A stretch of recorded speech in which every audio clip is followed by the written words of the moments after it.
The Greensboro sit-ins, beginning on February 1, 1960, with 4 black students at a segregated lunch counter, sparked a national movement for civil rights. The protest rapidly escalated, with over 300 participants by the 4th day.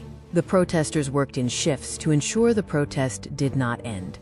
By April of the same year, there were 50,000 people across the U.S. taking part in similar action. The Student Nonviolent Coordinating Committee was established to organize protests in the South, and by July, the lunch counter in Greensboro was desegregated. The 1961 Freedom Riders directly confronted segregation on interstate buses across the South, checking to see if the Supreme Court ruling to desegregate buses had actually been carried out.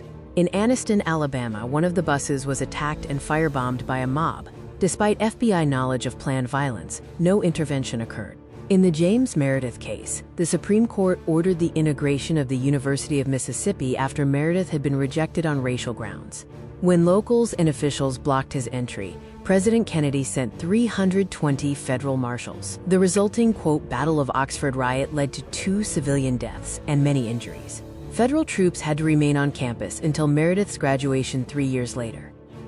In 1963, MLK's Project C targeted Birmingham, the most segregated city in the USA, according to King himself. With adults being arrested, children were also trained in the arts of nonviolent protest and were called to action through a message on the radio.